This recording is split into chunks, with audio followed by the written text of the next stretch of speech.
कमल कोमलांगम सीता समारोपित वाम भागम पारो महासायक चारु चापम नमामि रामं रघुवंशनाथम। आइए हम श्रीमद् रामचरितमानस भगवान के आज दूसरा कांड जो अयोध्या कांड है हम प्रवेश करेंगे। आज हमारे समाज में ये सबसे ज्यादा बोला जाने वाला दोहा है जो कि हनुमान चालीसा में भी आता है। श्री गुरु चरण सरोज रज निज मन मुकुर सुधार बरनौ रघुबर विमल जस जो दायक फल चारु। आज हमारे जीवन में जो भी सुख दुख है मूलतः देखा जाए तो हम जितना अपने गुरु में श्रद्धा रखते हैं उतना हमारा जीवन निर्मल और आनंदपूर्ण होने लगता है। क्यों? इसलिए गुरु चरण सरोज रज निज मन मुकुर सुधार बरनौ रघुबर विमल जस जो दायक फल चार। चार फल क्या है? जीवन के चार पुरुषार्थ धर्म अर्थ काम मोक्ष। इसकी सीढ़ी क्या है? जब गुरुदेव भगवान के चरणों के कमलवत रज को अर्थात गुरुदेव भगवान के चरणों के कमल के समान जो धूलि है उससे मन रूपी दर्पण को जब साफ करते हैं तब जाकर के हम उस दर्पण मन रूपी जो दर्पण स्वच्छ हो गया है अर्थात स्वच्छ और परिष्कृत मन से निर्मल मन से जब हम श्री राघव सरकार की श्री रघुबर की वरनौ रघुबर विमल जस जब भगवान राघव सरकार का जो विमल जस है अर्थात वह यश जिसमें कोई मल नहीं है कोई विकार नहीं है। जब विकार रहित रघुबर सरकार के निर्मल बिना मल के विकार रहित हमारे रघुबर सरकार की जब गाथा को वर्णन करते हैं गाते हैं तो चारों फल को प्राप्त हो जाते हैं धर्म अर्थ काम मोक्ष। अब यहां पर सवाल कि गुरु के चरणों की रज क्या है? गुरुदेव भगवान के चरणों की रज क्या है? क्यों? बंदव गुरु पद पदोम परागा बंदव गुरु पद पदोम परागा सुरुचि सुवासद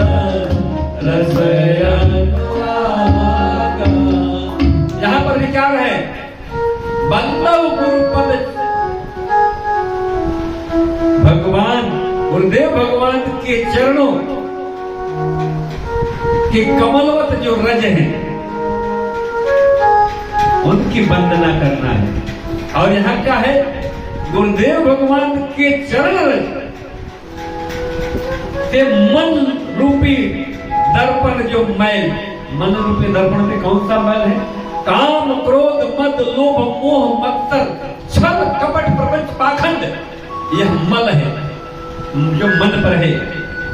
हम कलयुग के जीव सदैव इन विकारों से ग्रसित रहते हैं। ये विकार कब समाप्त होते हैं? जब हम गुरुदेव भगवान के चरण रज अर्थात गुरुदेव भगवान की वाणी उनके आदेश उनके विचारों का अनुगमन करते हैं, अनुसरण करते हैं। अब यहाँ गुरुदेव भगवान की बात चरण को अगर जब खिया में लगा कर रगड़ लेंगे तो पता लगे कि ये खराब हो जाएगी। लेकिन गुरुदेव भगवान के वचन रूपी रज को, वाणी रूपी रज को यदि मस्तिष्क रूपी आंख में रख लेते हैं तो हमारा मन रूपी जो दर्पण स्वच्छ हो जाता है। अब हम समझेंगे, मेरी दृष्टि में, मेरी व्यास की दृष्टि में श्रीमद् रामचरितमानस भगवान का बालकांड, अब अगर जो हम देखें तो जिस तरह से 4 आश्रम होते हैं, सनातन में 4 आश्रम की व्यवस्था है, वर्णाश्रम की, ब्रह्मचर्य आश्रम, गृहस्थ आश्रम, वानप्रस्थ आश्रम और संन्यास आश्रम। तो मेरी व्यासपीठ की दृष्टि से, व्यासपीठ की दृष्टि से जो बाल कांड है वो ब्रह्मचर्य है। ब्रह्मचर्य अर्थात जन्म से लेकर पाणी ग्रहण संस्कार तक के जो क्रियाकलाप होते हैं, अर्थात गृहस्थ जीवन में प्रवेश करने की, शादी तक की जो से पूर्व की जो प्रक्रिया है, यही तो ब्रह्मचर्य है। फिर बालकांड में किस चीज की चर्चा है? सिर्फ और सिर्फ ब्रह्मचर्य। लेकिन जैसे ही हम अयोध्या कांड में प्रवेश करते हैं, क्यों कि मेरी मां सीता आ गई है, कहां? जनकपुर अयोध्या में आ गई है। तो जैसे ही मेरी मां आती है अयोध्या में, देखिए यह मंत्र है अपने घर सुख समृद्धि लाने का। कुछ न करें, सिर्फ इन चौपाइयों का यदि हम गायन करने लगे तो हमारे घर में जो, ये नहीं कहूंगा कि इतना पैसा हो जाए कि आप सबसे ज्यादा धनवान हो जाए, लेकिन इतना जरूर रहेगा कि आपके जीवन में कभी अभाव नहीं। चलिए हम इसको गा लेते हैं।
जब से मेरी चारों माताएं जानकी जी, माँ उर्मिला, माँ मांडवी और माँ सत्यकृति, राघव सरकार के साथ माँ जानकी, भरत भैया के साथ माँ मांडवी, लखन भैया के साथ माँ उर्मिला और शत्रुघ्न भैया के साथ सत्यकृति, जब से चारों आई हैं अयोध्या में सुख संपत्ति, मतलब रोज नए नए आनंद हो रहे हैं। और अयोध्या क्या हो गया है, 14 लोक रूपी पर्वतों पर पुण्य रूपी आकाश सुख रूपी जल की वर्षा कर रहे हैं। 14 भुवन के जितने भी आकाश हैं, समझिए कि सब अयोध्या में आ गए और सुख रूपी बादल जल की वर्षा कर रहे हैं। और रिद्धि सिद्धि और संपत्ति की जितनी भी सुहावनी नदियां हैं, सब अयोध्या की तरफ बहने लगी। और जितने भी अयोध्या के नर नारी थे, सब बड़े आनंद में हैं और सब प्रकार से अमूल्य और सुंदर है। अयोध्या नगर की जो विभूति है, जो वैभव है, जो ऐश्वर्य है, उसके बारे में कुछ कहना नहीं, इतना सुंदर है। और ऐसा लगता है, जान मानिए ब्रह्मा जी की कारीगरी इतनी ही है, अर्थात ब्रह्मा जी की इतनी कारीगरी सब अयोध्या में लगा दी है। और इस बात क्यों कि भगवान राम का चेहरा देखने के बाद सब आनंद में हैं, सब माताएं और सभी सखी सहेलियां बड़े आनंद में हैं। उनके मनोरथ रूपी वेद आनंद दे रहे हैं। और इस तरह से पूरा आनंद ही आनंद है, पूरा अयोध्या में आनंद ही आनंद बर। क्यों कि प्रभु का जब स्थान है, क्या है, प्रभु का, जहां प्रभु का वास हो वहां पर आनंद है। जहां माताएं हो वहां आनंद की। अब देखिए, हम अपने जीवन में भी वो आनंद प्राप्त कर सकते हैं, हमारे जीवन में। क्यों कि वह प्रभु हम सबके जीवन में, हम सबके अंदर आत्माराम के रूप में निवास करते हैं। लेकिन समस्या कहां आती है कि हम इनको समझ नहीं पाते। चलिए हम एक भजन के माध्यम से हम समझने की कोशिश करते हैं। प्रभु की कृपा, करुण कृपा सदैव बरस रही है, लेकिन हम समझ नहीं पाते। हम अन्यत्र जगहों पर ढूंढने लगते हैं। क्यों? प्रभु हमारे सबके अंदर समान भाव से विराजमान है। प्रभु सब में समभाव विराजे, प्रभु में सब में बराबर है। ये छोटी में कम और ये छोटी में ज्यादा नहीं है। प्रभु सब में समभाव विराजे, सबका करे उद्धार बरसे, प्रभु की कृपा अपार बरसे, प्रभु की कृपा अपार। प्रभु सब में समभाव विराजे,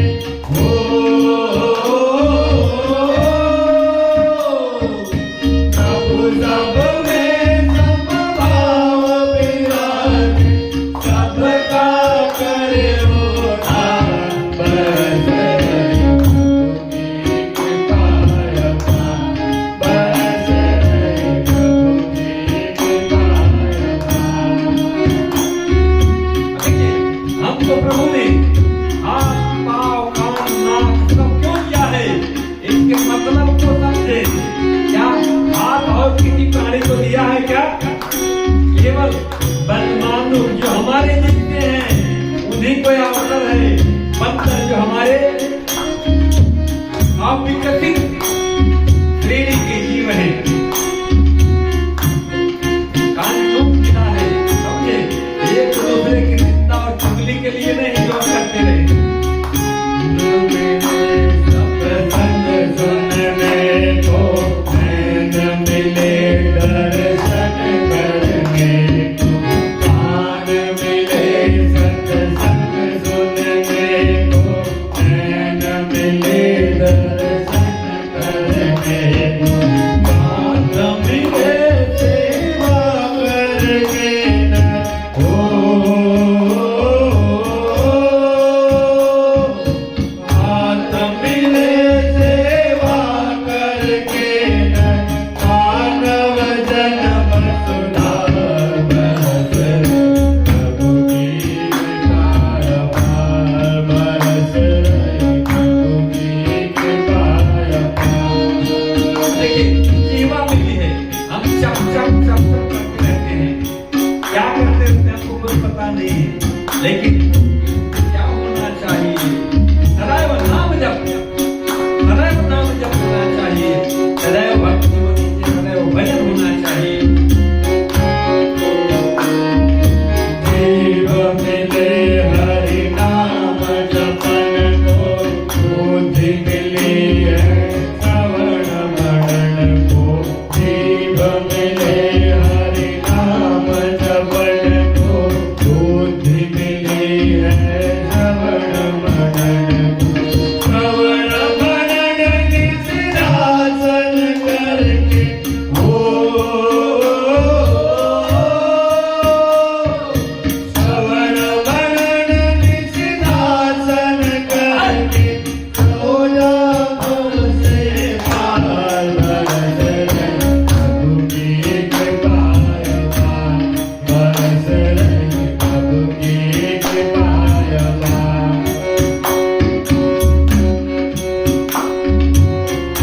ये जवानी, ये धन संपदा सदैव रहने वाली नहीं है। इसका क्या काम है ये भी हमको समझना पड़ेगा। ऐसा है कि जवानी से हमेशा खुराफात और धन से हमेशा उसकी बात नहीं करना है। इससे क्या करना है? सेवा के लिए मिला है। धन यौवन का मान न कीजे, मानव जन्म सफल कर लीजे। धन यौवन का मान न कीजे, मानव जन्म सफल कर लीजे।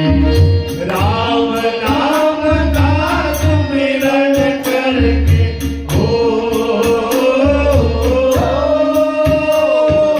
राम नाम का सुमिरन करके अनंत हरि निहार बरस रही, प्रभु की कृपा अपार बरस रही, प्रभु की कृपा अपार।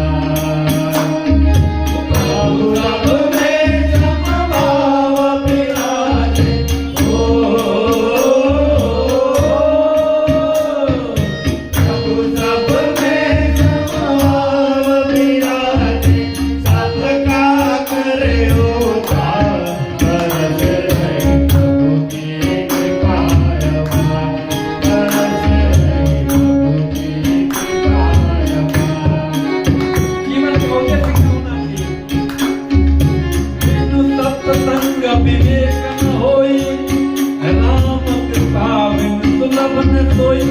सत्संग और सेवा ही परमार्थ है, पुरुषार्थ है, सेवा ही ईश्वर है। हमारी जिंदगी होना चाहिए। संग सेवा सुमिरन कर ले, बंधा भक्ति से डोली भर ले। सत्संग सेवा सुमिरन कर ले, श्रद्धा भक्ति से डोली भर ले। राम कथा की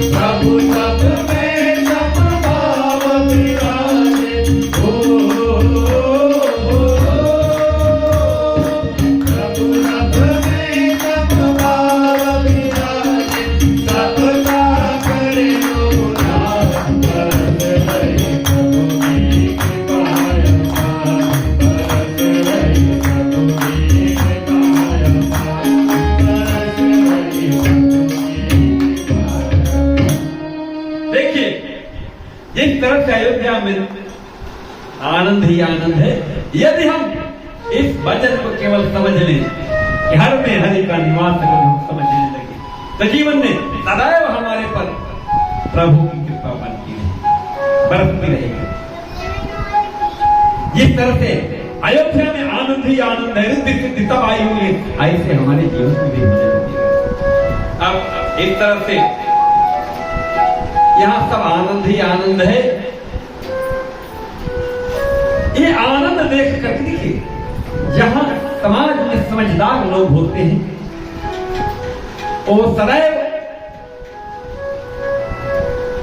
जिम्मेदारियों को बांटने का उपक्रम करते हैं। सब जिम्मेदारी सर पे लेके नहीं लेते। जो राजा दशरथ के दरबारी मंत्री थे, सबके मन में एक अभिलाषा शुरू हो गई। वो क्या?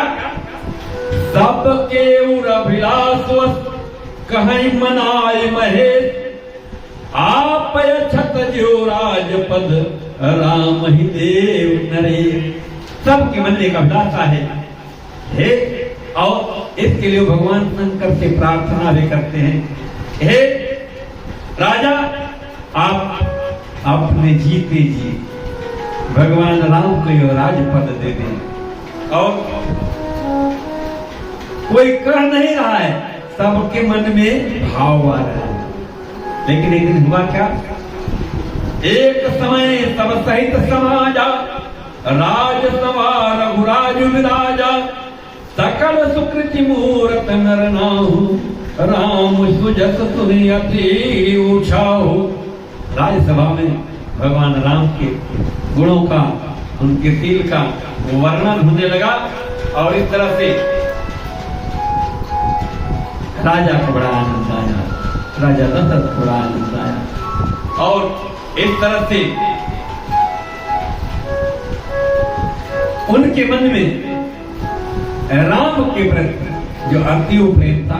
इसी समय एक घटना घटी कि दरबार में बैठे राजा दशरथ, उनका जो मुकुट था थोड़ा सा टेढ़ा हो गया और उसको संभालने के लिए, संवारने के लिए दर्पण के सामने गए। तो जब दर्पण के सामने गए तो क्या देख रहे हैं कि ये जो बलवा है इसको कनपट्टी का बात है। अभी हमारा ही देख लीजिए, ऊपर भले काला है लेकिन यहाँ क्या है, दिख रहा है कि नहीं? ये सीट तकलीफ, ये जो कनपट्टी के बाल हैं ये सफेद हो गए। राजा के मन में तुरंत एहसास हुआ कि अब हमारा वानप्रस्थ जाने का समय आ गया है। क्यों? कि जब बाल अपने सफेद हो जाए तो समझ कि अपनी जिम्मेदारियों को कहीं न कहीं दूसरे पर जो योग्य हो उस पर परिवर्तन कर देना चाहिए, ट्रांसफर कर देना चाहिए, स्थानांतरण कर देना चाहिए। और इस तरह से राजा दशरथ अपनी राज्यसभा में बोले कि मेरे मन में ऐसा विचार आ रहा है। जैसे ही ये बात बोले, जितने मंत्री, जितने सब सेवक गण थे, सबके मन में इतना आनंद आया जैसे लगता है उनके मन की बात निकल दिया। और सब धन्य हो राजा, धन्य हो राजा, धन्य हो राजा, ऐसा कह करके धन्यवाद देने लगे राजा दशरथ को। और घोषणा हुई जब राम को राजपद दिया जाएगा। गुरुदेव भगवान गए, राजा दशरथ गुरुदेव भगवान की कि आप सुंदर सुअवसर बताइए कि जिस वक्त राज्याभिषेक हो जाए तो एक बड़ी सुंदर बात है कि क्या करें गुरुदेव भगवान? बेग विलंबन करियो नित, साज समुझ समाज, सुदिन सुमंगल तब ही जब राम हो युवराज। क्या करें? पूछे कि कब किस अवसर पर भगवान राम का राज्याभिषेक कर दिया जाए। तो क्या करें गुरुदेव भगवान? बेग विलंब न करिए, अब देर न करिए। क्या करें? बेग विलंब न करिए, अर्थात अब, अभी, तुरंत। बेग विलंब न करिए, निपसाज सबुजी समाज, अपने शीघ्र ही अपने सामान सजा दीजिए। क्या करें? कोई समय बता रहे हैं क्या? और क्या करें? बेग विलंब न करिए, बहुत तेजी से, बेग का मतलब तेज, बेग, तुरंत, विलंब न करिए, देर मत करिए। हे राजन, तुरंत करिए, विलंब मत करिए, पूरे साज समाज संभालिए। और सुदिन सुमंगल तब ही जब राम हो युवराज, वह अवसर जिस वक्त राम युवराज बनेंगे, वह दिन सुंदर होगा, वह अवसर सुमंगल होगा। क्या करें? तुरंत करिए, विलंब मत करिए। जिस वक्त भी राम का राज्याभिषेक हो जाए, वह दिन और वह अवसर सुंदर है। लेकिन क्या होता है भाई, कोई भी काम करो तो व्यवस्था देनी पड़ती है। राजा सोचे कि चलिए गुरु जी का आदेश हो गया, अब बेग विलंब को कल पर टाल दीजिए। जो बेग विलंब था इसको क्या किए? कल सुबह किया जाएगा। गुरुदेव क्या करें? कि तुरंत करिए। और क्या? कल करते हैं, जैसा आज बहुत सारे लोग करते। कल कभी आता है? यही है, गुरु की वाणी को, गुरु के वचन को बड़ा समझ के जीना पड़ता है।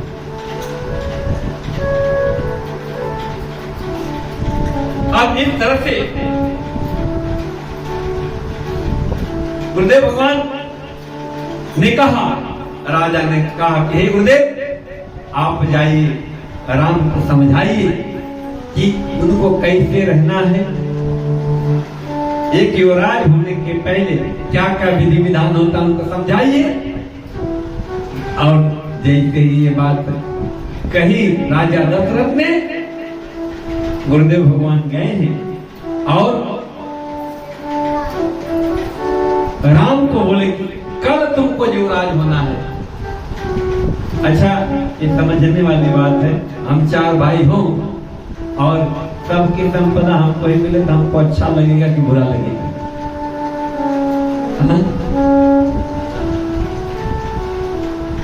ये उम्र को बुरा लगेगा, ये उम्र को तो आनंद ही आनंद है, सब मिल जाएगा, हमारे बच्चों का हो जाएगा। हर तो गलत बोल रहा हूं? ये उम्र अभी इतनी लोलुप नहीं जितनी ये उम्र है। ये उम्र माया में और लोलुपता में इतनी बधी हुई है कि जिसके बारे में कुछ कहना। बैठे करके बैठे, कुछ में बैठे। और इस तरह से जब भगवान को, राम को पता चला कि केवल उनका राज्याभिषेक होने वाला है, तो क्या कह रहे हैं कि ये जो इक्ष्वाक वंश है, भानु कुल है, रघु कुल है, इसमें कोई मल नहीं है, निर्मल है, विमल वंश है। लेकिन इसमें एक अवगुण, इक्ष्वाक वंश में, रघुकुल में कोई अवगुण नहीं, कोई बुराई नहीं है, कोई मल नहीं, कोई दोष नहीं है, लेकिन एक दोष है। जन्मे एक संग सब भाई, भोजन शयन केल लरिकाई, कर्म वेद उपवीत विवाह, संग संग सब भये उछाह। हम चारों भाई एक साथ पैदा हुए, हम चारों भाई एक साथ भोजन किए, खाए पिए, सोए, भगवान राम क्या कह रहे हैं कि एक साथ पैदा हुए, एक साथ सोए खाए पिए, हम लोग का कर्ण भेद, जनेऊ संस्कार और विवाह तब एक साथ हुआ। पता होगा कल हम लोग देखे कि चारों भैया ले हो, चारों भाई का साथ, और जीवन के जितने भी उत्सव हैं सब साथ साथ हुए हैं। लेकिन विमल बन से यह अनुचिते बंधु बिहाई बढ़ी अभिषेक। अब देखिए इस निर्मल वंश में एक दोष है, वो क्या है कि सब भाइयों को छोड़कर केवल एक बड़े भाई का राज्याभिषेक होता है। प्रभु सप्रेम पछतानि सुहाई, हरहु भगत मन के कुटिलाई। अब इस तरह से उनको युवराज बनना है, लेकिन वो मन में पछता रहे हैं। देखिए हर ग्रंथ की अपनी महिमा है, हर ग्रंथ अपने आप में सर्वश्रेष्ठ है, उत्कृष्ट है। लेकिन रामचरितमानस जी को मैं महत्व क्यों देता हूं कि जो वर्तमान की समस्याएं हैं, जो वर्तमान की समस्याएं हैं उनके निराकरण का इतना आसान और सटीक जवाब और कहीं नहीं मिलता। क्यों कि और कहीं लिखा भले हो सकता है, वह क्रिया में नहीं दिखता, लेकिन यहां जो कुछ भी है वो क्रिया में दिखता है।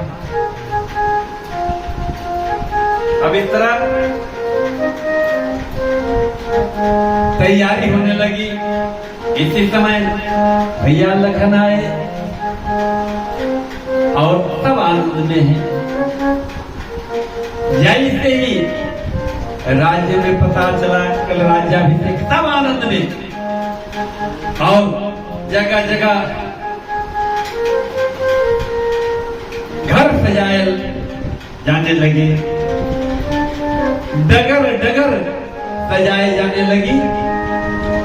लेकिन ये सब देखकर वहां पर एक घटना घटी।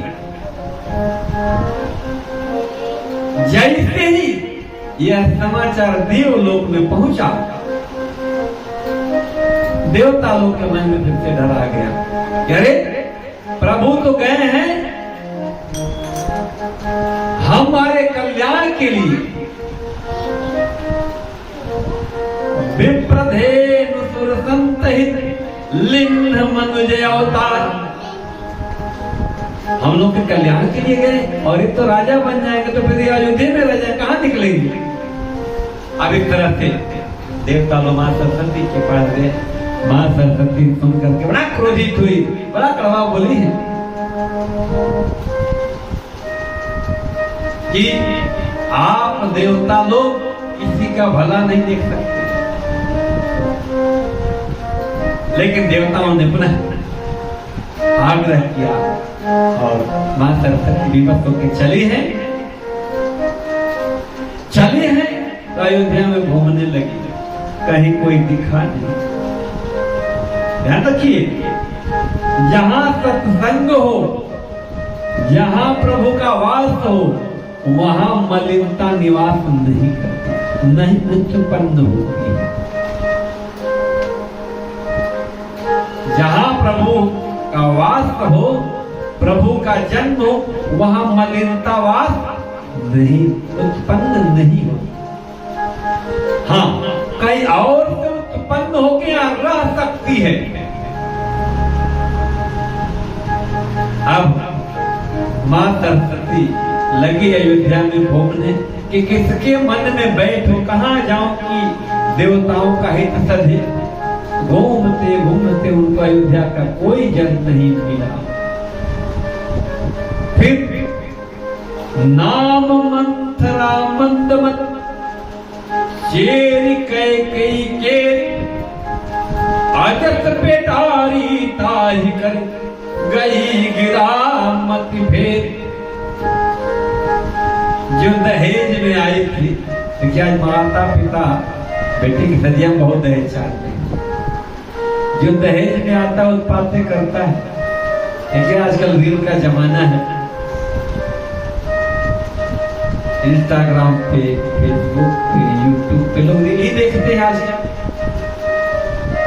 कभी कभी बड़ा सुंदर रील आ जाता है कि औरत दहेज दी, पिताजी अपने बच्चे को कुछ कहे तो औरत क्या बोलती है, उनके सामने, पिताजी के सामने वो कुछ आदेश देती है। अब बोलते हैं भैया मेरी बात नहीं मानेंगे, क्यों? हमने तो पैसा से खरीद लिया है। क्यों? लिस्ट दिखाती है कि ये सब इनके दाम लगे थे, वही तो है। तो जो दहेज है तब हो कि अब हो, पूरा फाते करता है। अब दहेज में आ गई थी मंत्रा, अब उसकी बुद्धि में मां सरस्वती घुस गई और उसकी बुद्धि फेर दी और उसको अपजती बना दी। देखिए यहाँ बड़ी सुंदर बात है। उसके बारे में जो कहा गया है कि मंदमती तो है और अपजस की पिटारी बनाकर सरस्वती जी ने उसकी बुद्धि फेर दी। अर्थात मूलतः मंत्रा, सर समझने वाली बात है, अर्थात मंत्रा मूलतः खराब नहीं थी। मां सरस्वती जो है उसकी बुद्धि फेर कर उसको अपजस की पिटारी बना दी। और हम लोग क्या करते हैं, मंत्रा को उल्टा सीधा बोलते हैं। अब जब ऐसा हुआ क्यों कि देवता लोगों ने मां सरस्वती से जो प्रार्थना की उसका परिणाम है। इतने किसी बात को थोड़ा सा समझ आ जाए। अब यहां से वो तुरंत जैसे ही पता चले कि भरत तो अभी उधर है, लखन का राज्याभिषेक होने वाला है, तुरंत गई मंत्रा के पास और बोले कि अरे तुम यहाँ महल में सो रही हो, तुमको पता नहीं, तुम इस भ्रम में जीतती हो कि राजा तुमको बहुत प्रेम करते हैं, लेकिन देखो इस वक्त तुम्हारा पुत्र अभी अयोध्या में नहीं है, लेकिन राजा अपनी बड़ी पत्नी कौशल्या के पुत्र को राजा बना रहे हैं। जैसे ये बात बोली मां कैके क्रोध से लाल हो गई, टपट पड़ी। आज से कल मुझे ऐसी बात मत करना, राम मेरा प्यारा है। जब डपटी और डांटी तो जानते हैं जो कपट करने वाले रहते हैं, निंदा करने वाले लोग रहते हैं, चुगली करने वाले लोग रहते हैं, उनको बड़ा बढ़िया बड़ा नॉलेज रहता है। क्या बोले कि भाई ये क्या, अरे रानी वो बने कि तुम बनो, मुझे क्या, मैं सिर्फ तुमको इतना ज्ञान दे रही थी कि सौत क्या होती है। जिस दिन वो रानी बन गई तो उनकी सौता हो तुमको अपनी नौकरानी और लौड़ी बना दी।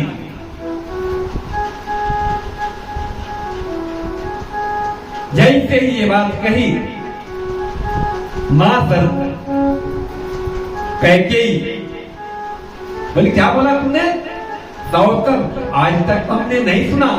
बोला नहीं सुना क्यों कि अभी सब बराबर थे, अब क्या होगा, वह युवराज की माता बनेगी और तुम उनके दास की माता बनोगी। तो दास की माता दासी, युवराज की माता राजमाता, तब तुमको समझ में आएगा। जैसे ये बात कान में डाली मंत्रा, मां कैकेयी को लगा कि ये तो बड़ा उत्कट हो गया और मां क्रोध में आई और बोलने गई। इधर राजा दशरथ और पूरा अयोध्या तैयार है कि चलो कल राज्याभिषेक होगा। राजा इस खुशखबरी को देने के लिए कैकेयी कौशल्या के पास नहीं गए, सुमित्रा के पास नहीं गए, कैकेयी के पास गए। क्यों? क्योंकि मां कैकेयी राम को सबसे ज्यादा प्रेम करती थी। बोले कि शुभ समाचार, सुखद समाचार या प्यारा समाचार हम किनको दे? कैकेयी जैसे ही गए क्या देखे कि भाई राजमहल खुला है या कोई है ही नहीं। दासियों से पूछे क्या हुआ?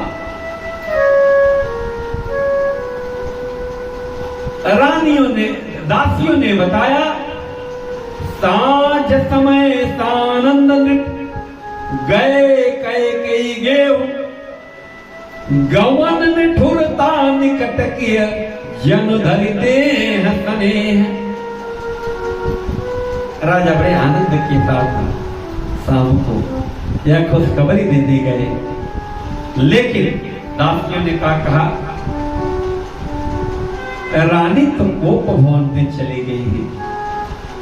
कोप भवन सुनी सकुच उराऊ, भय बस जगऊ परई न पाऊं।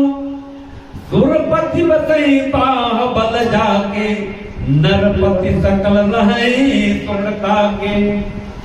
सो सुनि तियरिस गयऊ सुखाई, देखऊ काम प्रताप बढ़ाई। सूल पुलिस अगर न निहारे, तेरा किनात सुमन सरवारे। देखिए, कोई कितना भी बड़ा हो, कितना भी शक्तिशाली हो, मास्टर साहब, राजा दशरथ का पद इंद्र के बराबर लगता था। इतने बलशाली थे। देवता लोग जब कहीं परास्त होने लगते थे तो राजा दशरथ के सहयोग से जीतते थे। अर्थात जिनके भुजाओं के बल से, जिनकी ताकत से इंद्र भी अपने आप को बलवान समझते थे। जैसे ही सुनी कि उनकी पत्नी कैकेयी कोप भवन में चली गई,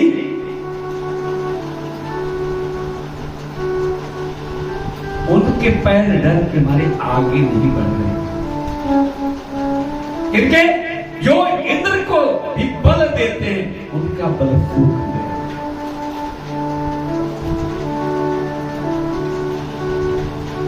यही है गृहस्थ जीवन का। तो सुनिति अरिस गयऊ सुखाई, दुखों देखो काम प्रताप बढ़। कामना यही है, ये बहुत कामना किसी से हो जाती है तो उसी से भय हो जाता है। क्यों? कि कहीं क्रोध में आए तो हमारी कामना पूरी न हो। अर्थात जब हम किसी से आशा लगा लेते हैं तो उससे हमको डर लगता है कहीं हमारी एक क्रोध में आ जाए, हमारी आशा पूरी न हो। यही हुआ। राजा दशरथ भय के मारे कांपते हुए आगे गए और क्या बोले, अरे इस खुशी के समय पर आप इस तरह से उदास। रानी बोली, छोड़िए, आपको केवल समय पास करना आता है, आप अपनी बातें तो याद रखते नहीं। आप अपनी बात तो याद रखते नहीं। आपने कुछ देने को कहा था, आपको याद है? बोले कि क्या बात है, हमको तो याद नहीं है। बोले कि इसीलिए तो मैं नहीं कहती। आपको कुछ याद नहीं रहता है, आप केवल बातें बनाना जानते हैं। आप जो अपनी बात करते कभी पूरा नहीं करते। राजा बोले, ऐसी कैसी बात, हमारे पर झूठा आरोप मत लगाओ। झूठे हम लोच जन देव, दुई के चार मांग मकलेव। क्या बोले कि मैंने देवासुर संग्राम में आपसे 2 वरदान मांगा था, 2 वरदान मांगा था। राजा ने कहा कि 2 क्या 4 वर मांग लो, हमको याद नहीं था। बोले कि सोच समझ के बोलिएगा, आज तक तो दिए नहीं, तो आगे क्या भरोसा कि आप दे ही दे। मैं कहूं उसके बाद फिर आप हवाले करने लगे। बोले नहीं नहीं, रघुकुल रीति सदा चली आई, प्राण जाए पर बचन न जाए। अजय से ये बात कहे रानी ने क्या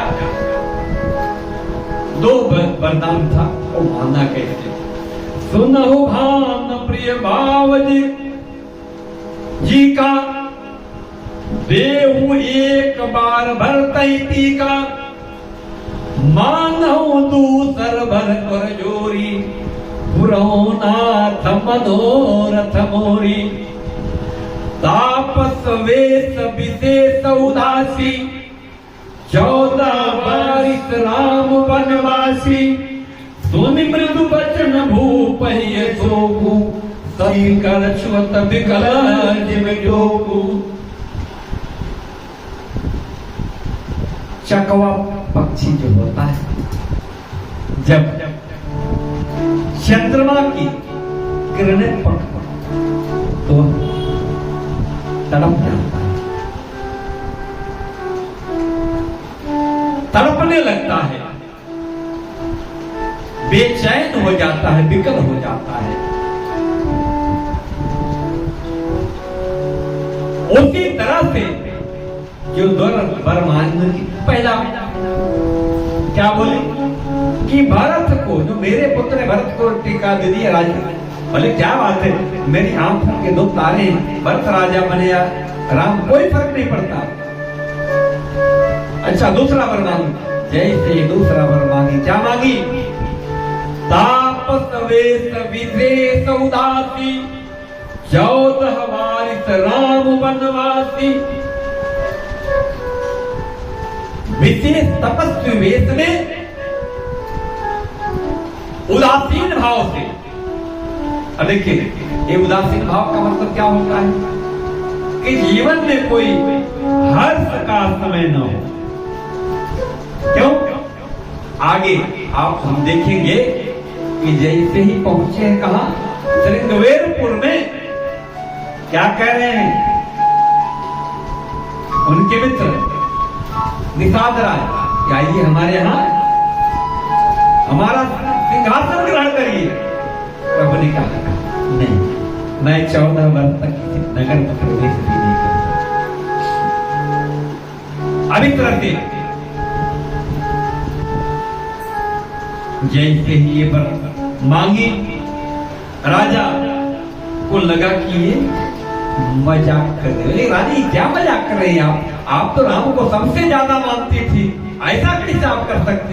बोले इसलिए तो मैं बोली कि आप केवल बात बनाना जानते हो। अभी आपने क्या कहा कि जो मांगो मैं पूरा करता हूं। जैसे ही मैं मांगी आप देखिए तर्क देना शुरू कर दिए। मैं किसको मानती हूं किसको नहीं, वो मेरा प्रसंग है। आपने वचन देने को कहा है वो पूरा करिए। जैसे ही ये बात राजा सुनी, तड़प उठे, चकवा पक्षी की भांति विकल हो गए, बेचैन हो गए।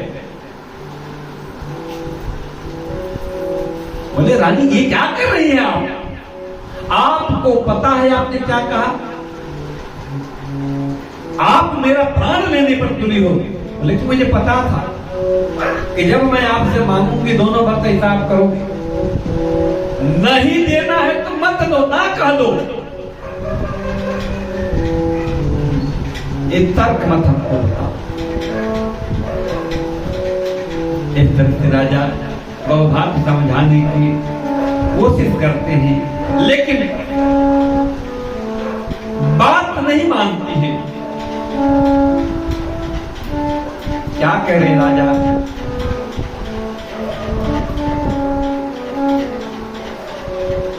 प्रिया हाथ परिहर्यों मांग विचार विवेक, यही देखो अब नयन भरी राम भरत राज अभिषेक।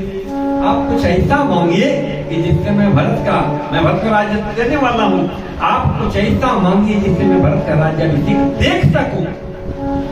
जिये मीन बरुबार विहीना, मन बिनु फुन के जिय दुख दीना। कहे सुभाव न छल मन माहे, जीवन मोर राम बिन नाहि। यहाँ बड़े क्लियर बात कहते हैं राजा दशरथ। एक बार मछली बिना पानी के जी सकती है, बिना मणि के नाग जी सकता है, लेकिन मैं अपने स्वभाव को सत्य सत्य कहता हूं कि राम के बिना मेरा जीवन नहीं रहेगा। जैसे ये बात बोले, रानी फुफकार उठी कि मुझे पता था नहीं देना है, तो बोलिए ना नहीं देना है। जैसे ही रानी नहीं सुनी, राजा दशरथ मूर्छित हो गए और मूर्छित होकर जमीन पर गिर पड़ी। समय बाहर अयोध्या के और लोग रात भर आनंद में कि अब सुबह राज्याभिषेक, और इधर राज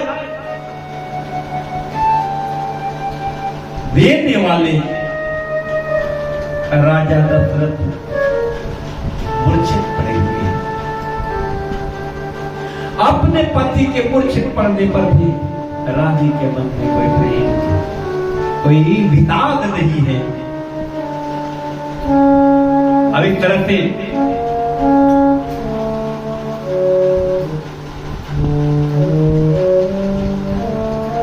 राजा बोले, अब तुम जिंदा नहीं रहेंगे।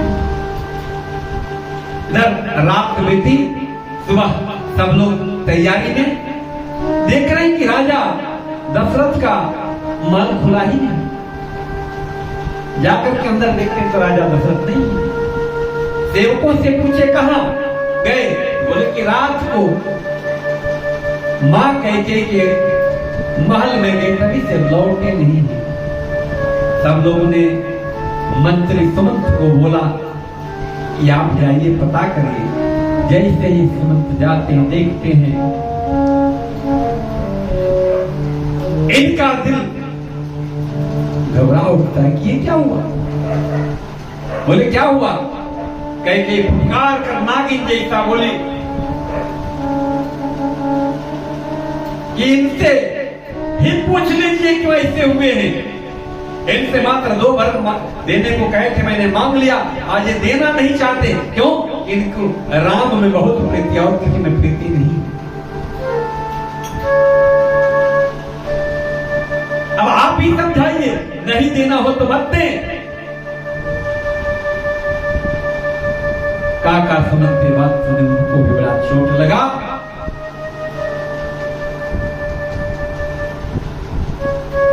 लेकिन कार्य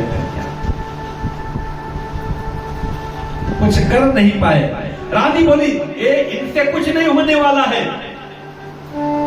आप राम को बुलाइए, वही कुछ कर पाएंगे। ये बेटे के प्रेम में सूत तने हुई तो बचन संकट पर नरेश, सकहु न आयुष धरहु श्रमेटौ कठिन कलेश। इनके मन में पुत्र के प्रति इतना प्रेम है कि वचन पूरा करने के धर्म संकट में पड़े हुए हैं। अब इस तरह से बहुत ही निधड़क बेधड़क कटुवाणी बोल रही है। और तब जाकर के काका सुमंत राघव सरकार को बुलाए हैं। जैसे ही राघव सरकार को ये बात पता चली, बड़ी सुंदर बात कही। जैसे ही उनको पता चली कि उनके लिए वनवास वन में भी जाने की कहानी। अभी बताइए, ये सुनने के बाद क्या होगा, हंसी आएगी, क्रोध आएगा। आजकल के बंधु बांधव क्या करेंगे।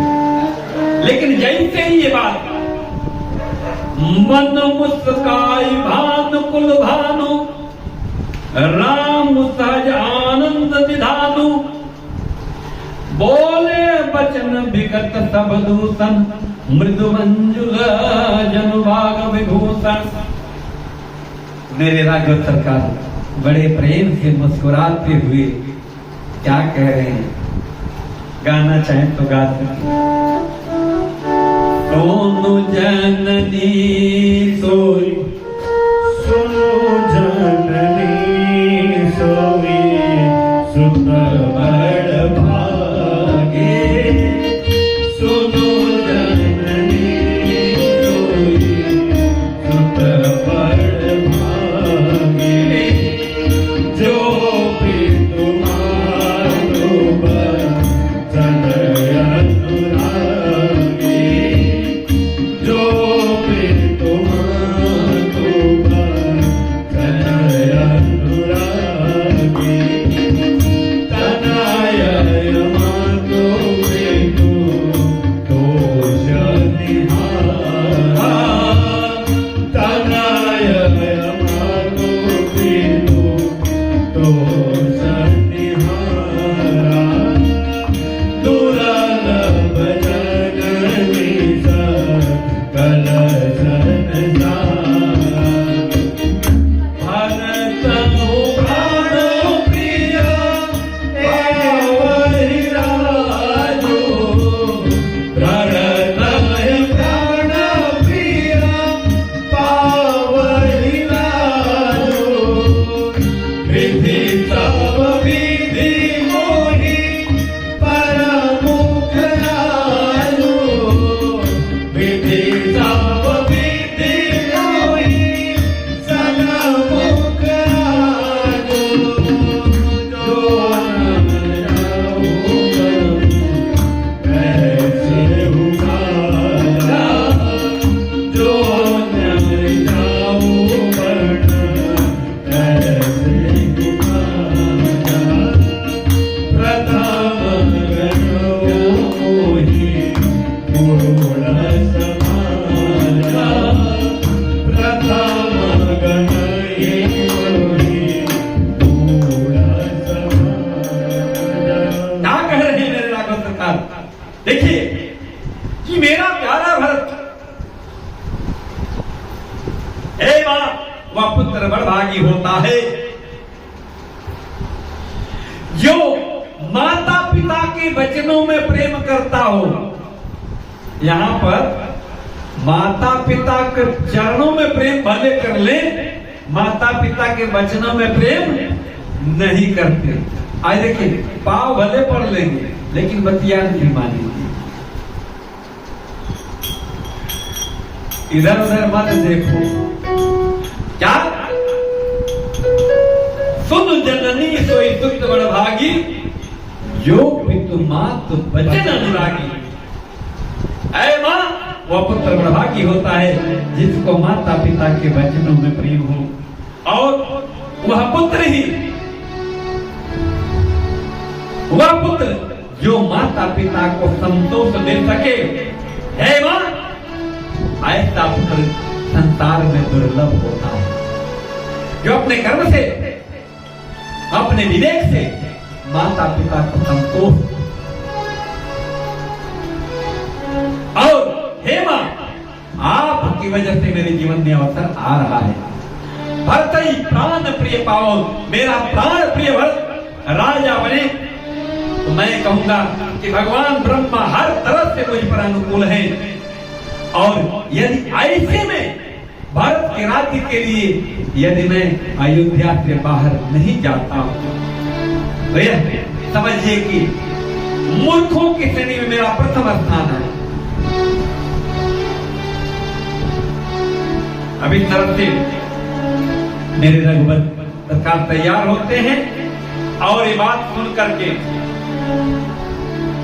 जैसे ही ये बात राजा दशरथ सुनते हैं, देखिए आप यहाँ एक घटना घट रही है। अच्छा सर, कोई ऐसा आज तक व्यक्ति मिला जो चाहता है कि उसका बेटा उसकी बात ना माने? हाँ, ऐसा कोई चाहता है? क्यों? अभी तो हमने क्या गाया? सुन जननी सोई सुख बड़ भागी, जो पितु मातु बचन अनुरागी, वचनों में प्रेम करे। लेकिन क्या कोई माता पिता ऐसा भी चाहेंगे उनकी बच्चा उनकी बात ना माने? लेकिन यहाँ घटना घटी, राजा दशरथ मां कैकेयी के वचन को सुनकर जैसे ही राम तैयार हुए, राजा दशरथ मन में भगवान शंकर की प्रार्थना करने लगे। सुमेरी महेश कहाई निहोरी, भगवान शंकर को याद करके निहोरा करने लगी, प्रार्थना करने लगी। विनती सुनो सदाशिव मोरी, हे भगवान शंकर, हे सदाशिव, हे देवाधिदेव महादेव, मेरी विनती सुनिए। सुना है आशुतोष दानी, आरती हरहु दीन जानी। हे आशुतोष, हे सब, आशुतोष का मतलब सबको मुंह मांगा वर देने वाले, मैं आपसे प्रार्थना करता हूं कि आप मेरे दुख को हर लीजिए। तो कैसे? क्यों? तुम प्रेरक सबके हृदय सो मति राम बहुदेव, बचन मोर जने रहे घर परिहै सील सनेव। पहली बार आप सुन रहे होंगे कि एक पिता भगवान शंकर को प्रार्थना करके कह रहा है, हे भगवान शंकर, आप अवघड़दानी हैं, आप सबको आनंद देने वाले हैं, मनचाहा फल देने वाले हैं, आज आप सबके हृदय में निवास करते हैं। आज मैं आपसे प्रार्थना करता हूं कि मेरा प्यारा राम मेरी बात न माने और अयोध्या में ही रहने का निर्णय ले ले। इसलिए कब कौन सा समय कैसे आ जाए कोई नहीं जानता। अब इस तरह से क्या करें? अरे मां, हे पिताजी, आप इतनी छोटी बात के लिए क्यों दुख लेते हैं? ये कितनी छोटी बात है, मैं चला जाऊंगा, मेरा भक्त राजा बन जाएगा, इसमें कौन सी बड़ी बात है? और 14 वर्ष की बात इतनी छोटी है, वो तुरंत आ जाएगा। अब इस तरह से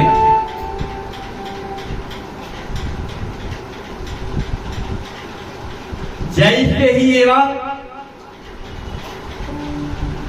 अयोध्या में फैली, सब जगह रुदन होने लगा, सब लोग बोलने लगे, अरे ये क्या हो गया? रघुपति सरकार जो राजा बनने वाले थे, अरे कैकेयी ने क्या कर दिया? सब लोग कैकेयी को कोसने लगे, सब लोग मां कैकेयी को कोसने लगे। जैसे ये बात फैलते फैलते आगे बढ़ी, भगवान जाने का निर्णय कर दिए। तो अब कहां जा रहे? मां कैकेयी कौशल्या के पास कि चलिए अब जाकर के मां से मैं बात करूं। क्या कह रहे हैं? अब देखिए, बड़ी सुंदर तरीके से अपनी बात कहने का तरीका होना चाहिए। क्या कह रहे हैं? धर्म धुरी न धर्म गति जानी, कहे मात सुन अति मृदुवानी। क्या? धर्म धुरी न धर्म गति जानी, कहे मात सुन अति प्रियवानी। क्या कह रहे हैं? पिता दिन मोहिकानंद राजू, जहां सब बात मोर वन काजू। आय सुदेहि मुदित मन माता, यही मुद मंगल कानन जाता। यनि स्नेह बस डर पहि भोरे, आनंद अंबानो ग्रह तोरे। हे मां, मैं आपसे एक प्रार्थना करने आया हूं। क्यों? कि धर्म के धुरंधर हैं। राम कौन है? धर्म के धुरंधर हैं और वो धर्म के मर्म को जानते हैं। उन्होंने माता कौशल्या के सामने जाकर बड़े प्रेम से कहा, हे मां, मैं एक बात कहूं? मां बोले, क्यों नहीं? बोले कि मैं इन चारों भाइयों में बड़ा हूं ना। बोले हाँ, तो मुझे तो बड़ा राज्य मिलना चाहिए ना। बोले हाँ, तो अब ये बताओ कि अयोध्या बड़ी है कि जंगल बड़ा है? अयोध्या नगर बड़ा है कि जंगल बड़ा है?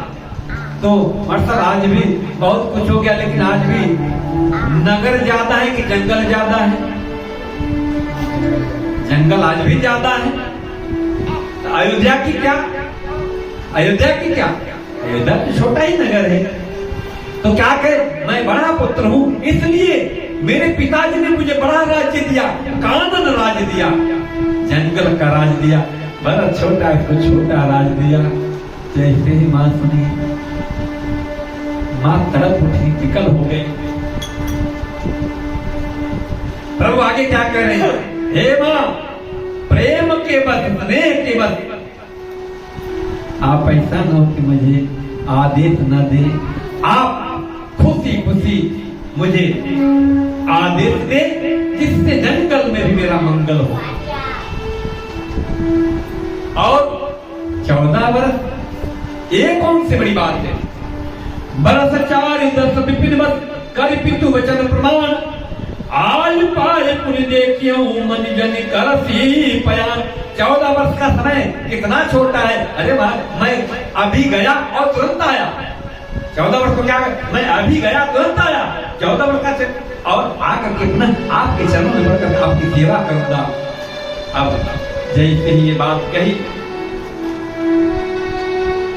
मां विकल हो गई, कुछ कह नहीं पा रही है। एक ही बात, चाचा एक बात बताओ बेटा, ये आदेश किसने दिया? पिताजी ने दिया आके किसी माता ने भी दिया? क्यों कि पुत्र पर पिता से ज्यादा अधिकार माता का होता है। यदि पिता ने आदेश दिया है तो उनसे 10 गुना मेरा अधिकार है। मैं कहती हूं कि तुम बन नहीं जाओगे। देखिए यहाँ क्या है मातृत्व और क्या है परिवार का प्रेम।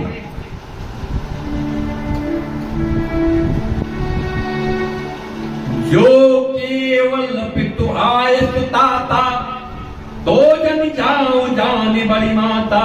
जो पितु मात कहे ओ बन जाना, तो कानन सत सवद समाना। यदि माता और पिता दोनों ने कहा है तो मैं कहती हूँ जो कानन है, जो जंगल का सैकड़ों अयोध्या से प्यारा है। अब समझिए, ये होता है परिवार। जो कानन है वो सैकड़ों अयोध्या के समान है। पितु बन देवी, अब वहां क्या क्या है? बन देव जो है, पितु बन देव, मातु बन देवी, खग मृग चरण सरोरव सेवी, अनंतु चित नृप्रही बनवासु, भय विलोकी है ओ हरासु। जब तुम जंगल में जाओगे, वन देव जो है तुम्हारे पिता होंगे, वन देवी तुम्हारी माता होगी, और जितने भी वहां के जीव जंतु होंगे सब तुम्हारे सेवक होंगे। लेकिन तुम्हारी उम्र को देखते मुझे थोड़ा दुख हो रहा है, लेकिन फिर भी यहाँ पर एक तरह से आदेश मिला। अब यो माँ के सामने बैठी ही है, तभी यह संदेशा माँ सीता को मिला। मेरी माँ सीता अम्बा आकर के और प्रभु के सामने खड़ी हो गई, माँ के सामने खड़ी हो गई, और वहां पर लगी कहने, कुछ बोल नहीं पाई, आंखों से झरझर नीर गिरने लगे, और बोले कि मैं कुछ कहूं। बोले बोलिए, जरूर बोलिए। बोले कि जहां आप वहीं मैं, आप यदि चल रहे हैं तो मुझे भी लेकर चलिए। प्रभु क्या बोले कि वहां बड़ी असुविधा है। आज तक तो आप धरती पर पैर भी नहीं रखी हैं, तो आप जंगल में कैसे रह सकती हैं? वहां पर क्या है? कंदर खोह नदी नद नारे, अगमय गाध न जाय निहारे, भालु बाग मृग के हरिनागा, करहिनाद सुन धीरज भागा। जंगल में पर्वतों की गुफाएं हैं, दर्रे हैं, नदियां हैं, नाद हैं, और ऐसे ऐसे गहरे हैं कि उनको देखा तक नहीं जा सकता, रहना तो दूर की बात है। और वहां पर रिछ, बाघ, भेड़िए, सिंह और हाथी ऐसे भयानक गर्जना करते हैं कि जिनको सुन करके धैर्य भी टूट जाता है। और वहां पर भूमि चयन बल कलवसन असनु कंद फल मूल ते की सदा सब दिन मिलही तब समय अनुकूल। वहां पर भोजन में क्या मिलेगा? कंद फूल फल मिलेगा, सोने को धरती मिलेगी। और जब समय अनुकूल हो तब कहीं प्रतिकूल तो भी नहीं मिलेगा। ऐसे में आप कैसे रह सकते हो? अब जैसे ही ये बात कहे, मेरी माँ जानकी कुछ देर बोल न पाई। उतर न आओ विकल वेड़े ही तजन चाहत सुच स्वामी सने ही बरबस रोक बिलोचन भाई धर धीर जुर अवनी कुमारी। अवनी कुमारी मतलब धरती से पैदा होने वाली। क्या उनके मन में क्या लगता है? प्रभु मुझे लेकर जाना नहीं चाहते हैं, इसलिए सब बातें कह रहे हैं। और इस तरह से वो विकल हो गए, बेचैन हो गए और उनके आंखों में झरझर नीर आने लगा।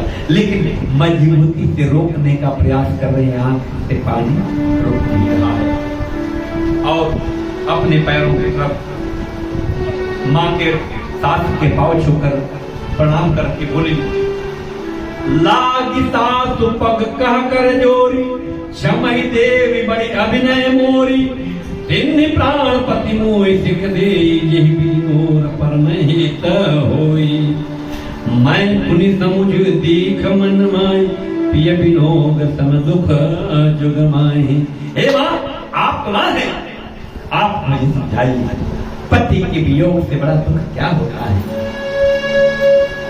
अब इस तरह से बहुभाग समझाते हैं प्रभु, लेकिन मेरी माँ सीताम्बा विकल हो गए।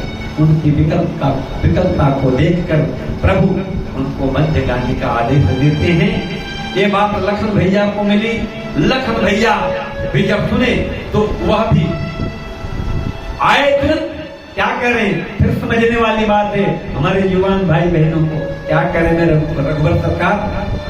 लखन को मातु पिता गुरु स्वामी सिख सिर धरि करई सुभाई लहे उलाव तिन कर जन्म कर न तम जन्म जग जाए। जो माता पिता गुरु स्वामी की सीख को सिर पर अर्थात उनके शिक्षा को सीख कर मानकर सिर पर रखता है, उसको संसार के सब लाभ मिलते हैं। और यदि ऐसा नहीं करता है तो उसका जीवन व्यर्थ चला जाता है। अरे भाई ये हवा काय कर भाई को लेकर था। अब एक तरफ से कौन? राम कह रहे हैं कि माता पिता अपने भाई लखनलाल को, मेरे रघुवर सरकार लखनलाल को कह रहे हैं कि माता पिता गुरु और स्वामी की सीख को सिर पर धारण करके जो जीवन जीता है उसका ही जीवन धन्य है, सब तरह का सुख और आनंद पाता है। जो ऐसा नहीं करता है समझिए उसका जीवन व्यर्थ चला गया। कौन कह रहा है?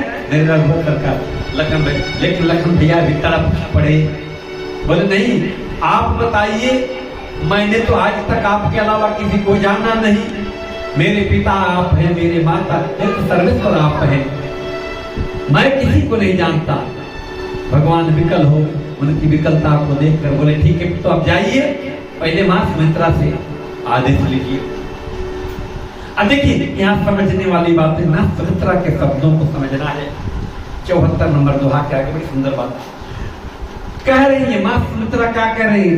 जैसे ही बताए कि भैया वन को जा रहे हैं, मां मुझे वन जाना है, मुझे आदेश देगी। क्या करें? तुम्हारे भाग राम बन जाई, दूसर हेतु तात कछ नाही, सकल सुकृत कर फल बसेहु, राम सीय पद समझ सनेहु। दुनिया में जितने जन पुण्य का काम करते हैं उन पूरे पुण्य का एक ही फल है कि हमारे जीवन में भगवान राम और सीता के चरण में। क्या करें कि तुम्हारे लिए ही भगवान राम वन में जा रहे हैं, उनके वन जाने का दूसरा कारण नहीं है। इसके लिए कई कारण नहीं, इसके लिए मंत्रा कारण नहीं, इसके लिए राज्य कारण नहीं, केवल तुम्हारे लिए जा रहे हैं। देखिए हम लोग क्या क्या कहते हैं कि मंत्रा के कारण जाना पड़ा, कई के मांगने के कारण जाना पड़ा, विप्रधेन संत हित उनके लिए जाना पड़ा, राक्षसों के संहार के लिए जाना पड़ा। लेकिन मां सुमित्रा क्या कह रही है? तुम्हारे भाग्य राम बन जाए, केवल तुम्हारे सौभाग्य को के वर्धन के लिए राम बन को जा रहे हैं।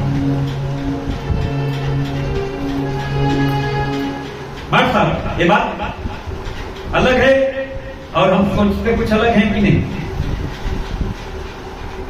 और जितने भी हमारे सुंदर कृत्य हो, सुकृत्य हो, उनके पूरे सुकृत का यही फल होता है कि हमारे चित्त में भगवान राम और सीता की तस्वीर।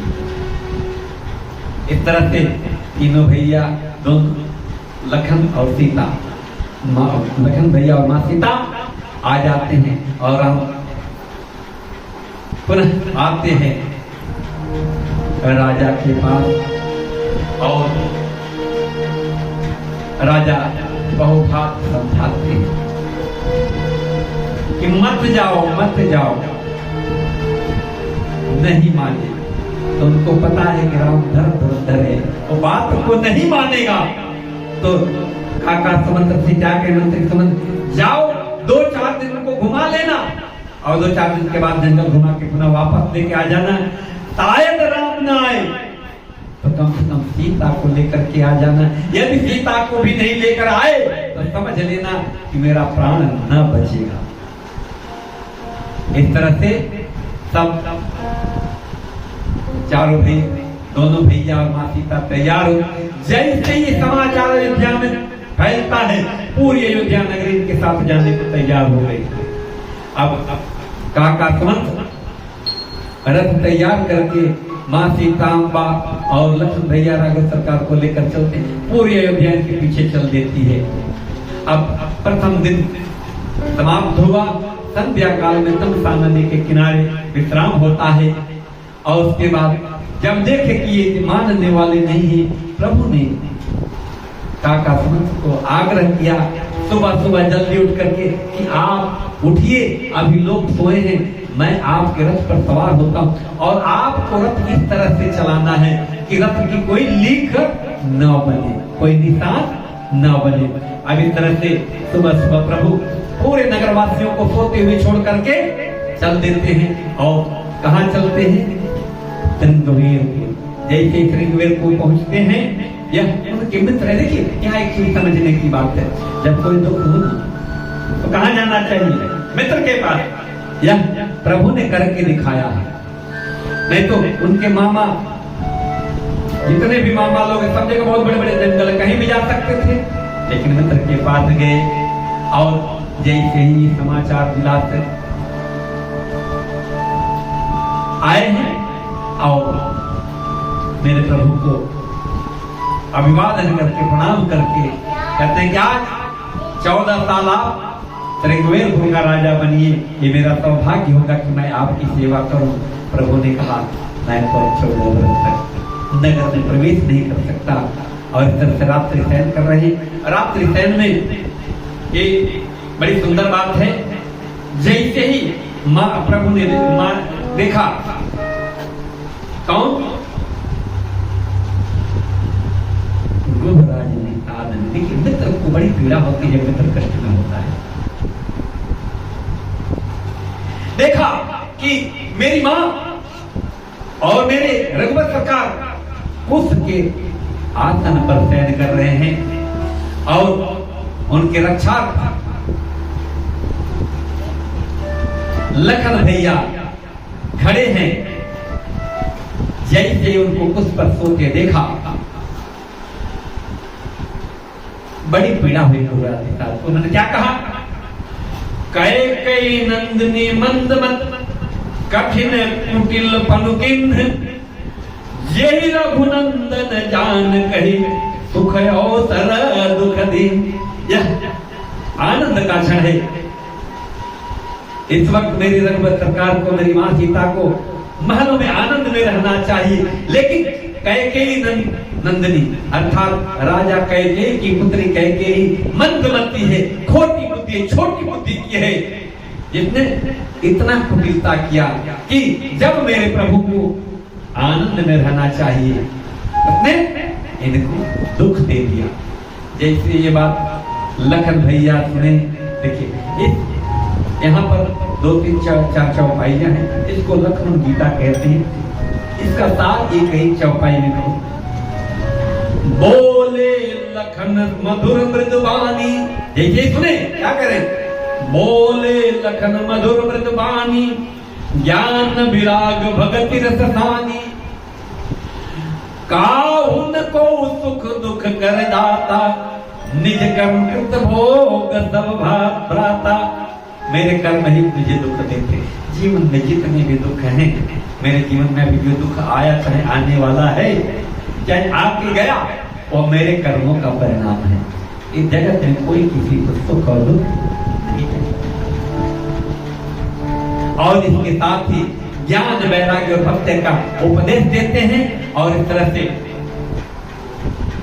क्या करें, इस तरह से आप अपने मन में ग्लानि मत कीजिए। ये कौन है? ये जगत पिता है, ये लीला के लिए आए हैं। और यह बात जब हो रही थी तो वही पीछे केवट, जो केवट है वो सुन रहा था। केवट राज जो है, अब सुबह सुबह जैसे ही सूर्योदय हुआ, केवट तुरंत अपने राजा को राजनिषाद के पास जाते हैं। बोले राजा आज मैं कुछ मांगने आया हुआ। बोले क्या क्या मांगने आए हो? बोले आज खाली ये पूरा करके इसके बाद जीवन में कभी आपसे कुछ नहीं मांगूंगा। बोले क्या ऐसी बात मांगने है? मांग लो, मैं वचन देता हूं कि तुम्हारी बात को मैं पूरा करूंगा। बोले फिर से समझ के, इसके बाद मैं जीवन में कुछ नहीं मांगूंगा। गोराज के साथ बोले ठीक है, जो मांगना हो मांग लो। बोले आज गंगा में केवल और केवल एक मेरी नाव होगी और किसी की नाव नहीं होगी, इसके बाद मैं कभी नाव नहीं चलाऊंगा। क्यों? सुन चुके थे कि ये कौन है। गोराज निषाद और लक्ष्मण की बात सुन चुके थे। बोले कि ये तो जगत आधार है, आज मैं ये सौभाग्य नहीं जाने दूंगा। अपने राजा को कहूंगा कि आज गंगा में कोई नाव नहीं रहनी चाहिए। और राजा बोले कि ये कौन सी बड़ी बात है, चलो आज सिर्फ और सिर्फ गंगा में तुम्हारी नाव होगी। सुबह हुआ, मेरे प्रभु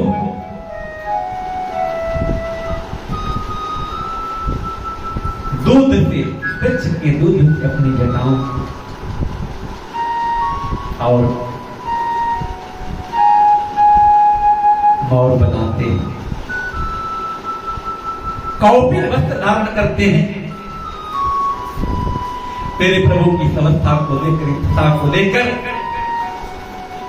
जो भी वहां लोग हैं सब द्रवित हो जाते हैं। और वहां से अब प्रभु गंगा पार चलने के लिए सोचते हैं। ये बड़ा सुंदर प्रसंग है, समझिए, बड़ा मार्मिक है। आज भक्ति का इससे सुंदर निरूपण नहीं होता। आज तो क्या कहते हैं, ये ज्ञान होना चाहिए, ध्यान होना चाहिए, इतना प्रभु को कुछ नहीं चाहिए, प्रभु को कुछ नहीं चाहिए। मेरे केवट भैया को कोई मंत्र नहीं आती। और तो सब लोग भगवान की पूजा अर्चना करते हैं, ये भगवान की तरफ पीठ करके खड़ा है, भगवान से सीधा वो बात भी नहीं करते। भगवान गंगा के किनारे पहुंचे,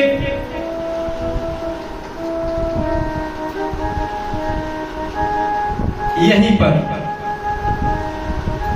सुमंत्र जी ने रथ हाँका और रामचंद्र जी को जो घोड़े थे देख कर नहलाने लगे। यन किया दशा देखकर निषाद राज सिर टूटने लगे कि जिनको देखकर पशु भी इतना द्रवित हो जा रहे हैं, उनके लिए क्या कहना। अब इतने में मेरे प्रभु गंगा के किनारे पहुंचे हैं और क्या कहते हैं कि नाव तो लाओ। क्या कह रहे हैं? मांगी नावन केवट आना, करें तो कहें तुम्हार मरम में जाना, चरण कमल रज कौ सब कहें, मानुष करण मोर कछुआए। अब देखिए क्या करें? वो बुलाए, बोले नहीं मैंने आने वाला, मैंने मांगी नाव न केवट आना, बोला मैं नहीं आऊंगा। ये बताइए, भगवान बुलाए और भगत कहते मैं नहीं आऊंगा, वैसा हो सकता है? लेकिन है, ये प्रसंग है। क्यों? कहें तुम्हारी मर्म में जाना। वहां सीता अवतार हो, लक्ष्मण जी है, वो देखकर हंस रहे। आज तक इनका मर्म मैं नहीं जान पाया, जगत देश सारद नारद कोई नहीं जान पाया। और केवट, जिसको बोलने का भी ढंग नहीं, चलने का भी ढंग नहीं, प्रभु से कैसे बात करने का इसको ढंग नहीं, अरे करे आपका मैं मर्म जानता हूं। अंदर से बड़ा क्रोध आया, लेकिन करे तो क्या करें? ये क्या मर्म जानता है? अब ये भी समझ लीजिए कि आपके चरण में कोई तो जादू है। चरण कमल रज कहो सब रहे कहीं, मानुष करण मूरी कुछ है। आपके चरण कमल में कुछ ऐसा है जो मनुष्य बना देता है। ये बात मैं जानता हूं। जैसे रहते बोला, लखनलाल मुस्कुराने लगे, अरे ये तो नया रहस्य बता रहा है। क्यों? कि मैंने सुना है एक पत्थर पर आपने चरण रख जब देख करके उसको नारी बना दिया। तो मैं गरीब आदमी, मेरे पास कुछ है नहीं, मेरे पास जीविका की साधन केवल एक नौका ही है। अगर ये भी नारी बन गई तो अभी तो ये जो पहली पत्नी और परिवार उन्हीं का भरण पोषण नहीं कर पाता हूं इस कमाई से, ये भी हो गई तो इसको कैसे झेलूंगा? मैं कहां घर में रह पाऊंगा? अब क्या कह रहा है? यही प्रतिपाल सब परिवार, नहीं जानो कुछ अजब कुवार, जो प्रभु पार अवधि गा जाऊं, मोई पद पद्म पखारन चाहूं। यदि देखिए तब वो क्या कहते हैं, हम लोग अगर जब भगवान की आरती पूजा करने तो क्या बोलते हैं कि आप हमको बोलो तो मैं पखारूं, ऐसा बोलते हैं क्या? लेकिन क्या कह रहा है? मोहि पद पखारन कहूं, आप कहिए तब मैं आपके पैर पखारूंगा। ऐसा भी भगत होता है, ऐसा भी भगत होता है। कहेंगे तब मैं करूंगा, मैं कहूं क्या? क्या अद्भुत भक्ति, क्या अद्भुत भक्ति है केवट की। और क्या करें?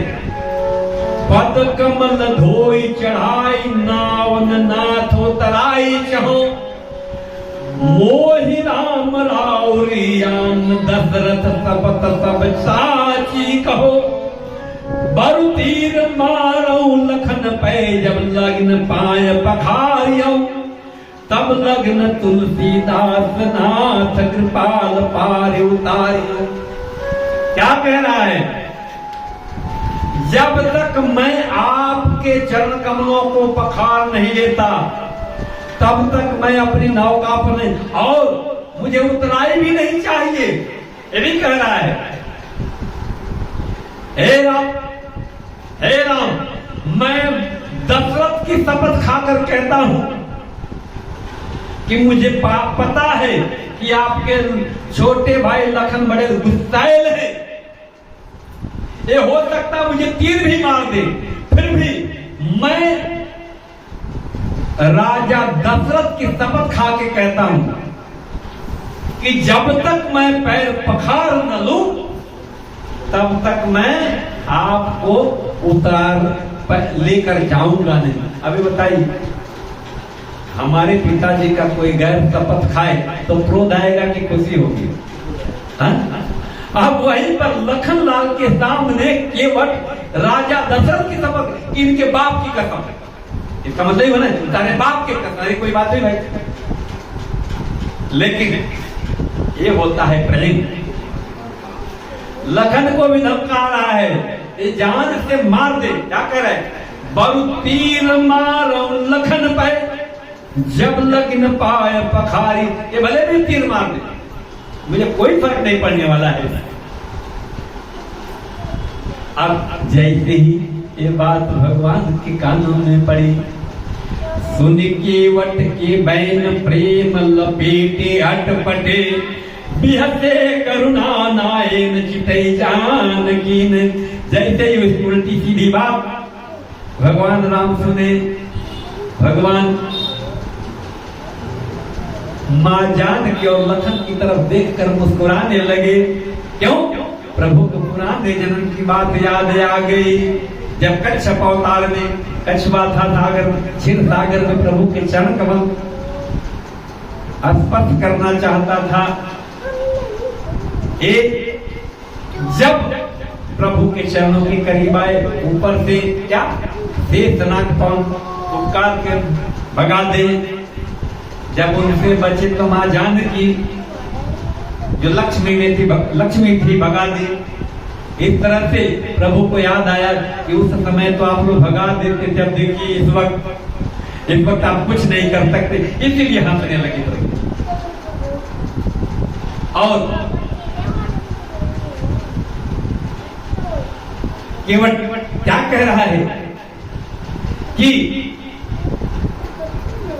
जब तक मैं पखार न लूं तब तक आपको जान नहीं लूंगा। अब क्या कह रहा है आगे भगवान? क्या करेंगे? कृपा संधि बोले विसुकम सुखाई, सोई करू जे उत्तम नाव न जाई, बेगी आम जल पाए पखारो हो तब नंदो तरहू पाओ। क्या करें? ए भाई जो करना हो जल्दी कर। उन किनकी तरफ? मुस्कुरा करके देखने के बाद लखन और जानकी को फिर मुस्कुराए और केवट की तरफ देखकर मुस्कुरा के, जैसे तुम्हारी नाय बचे जल्दी करो, हमको गंगा के पार जाना है। अब जैसे ये बात आई, बोला कि प्रभु एक बात और कहना है। बोले कह रहे अभी भी कुछ बाकी है? बोले हाँ। तो मैं कुछ कहना चाहता हूं। मैं चाहता हूं कि मेरे परिवार को भी लेकर आओ और आप कहे जो पद पखारने करो। अब न ये तो कह रहे हैं कि जल्दी करो, और कह रहे हैं कि मैं गांव जाऊंगा, अपने परिवार को लेकर आऊंगा। प्रभु बोले ठीक है, कोई बात नहीं है, तो मुझे जाना है, तुम्हारी हर शर्त मंजूर है। अब इस तरह से गया है और अपनी क्या हो गया, पूरे परिवार को लेकर आया है। और क्या हो गया, फिर पद पखार करके उस चरणामृत को सबको पिला करके मोक्ष की धारा को प्राप्त करते हुए नाथ क्या कह रहा है,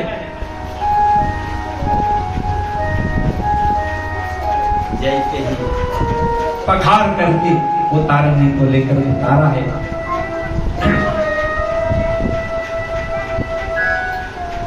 बड़ी मार्मिक बात है। आज हम लोग क्या करते हैं, प्रभु से हमेशा कुछ न कुछ शिकायत करते हैं, लेकिन क्या कह रहा है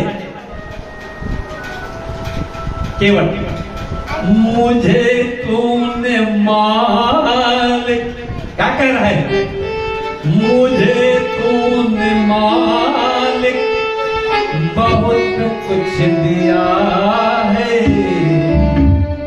तेरा शुक्रिया है, तेरा शुक्रिया है।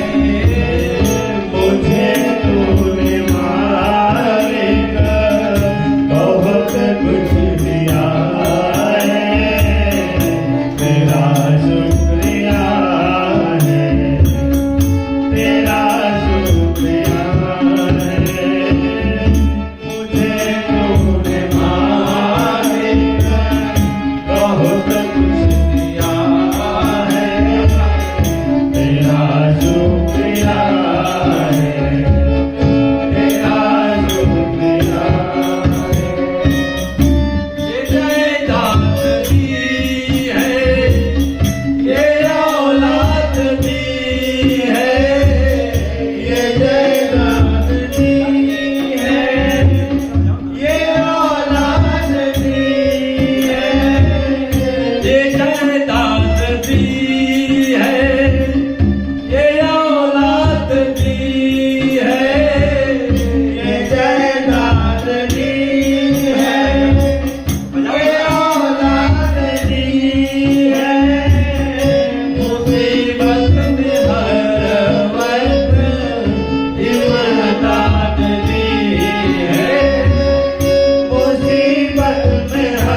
नहीं भूलते।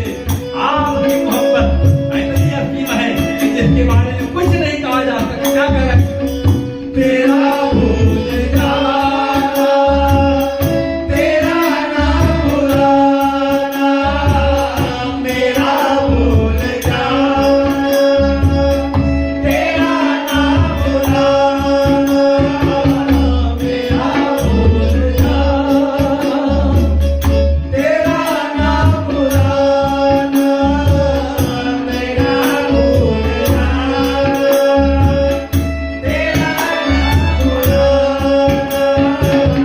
तेरी रहमतों का कहाँ है ठिकाना, तेरी रहमतों का कहाँ है ठिकाना, तेरी इस मोहब्बत ने कहाँ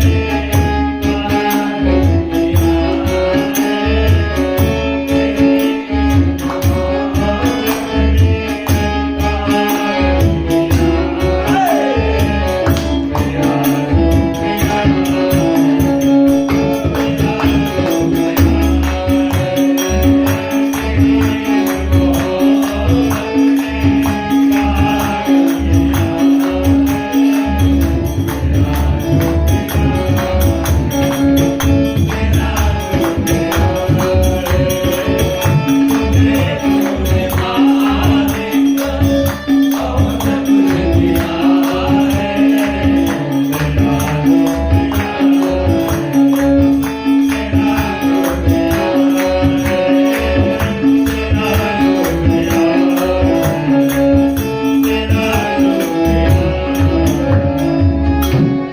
एक तरह से भगवान से यही कह रहा है, ना तो आज मैं काह न पावा, मिटे दोस्त दुखदार।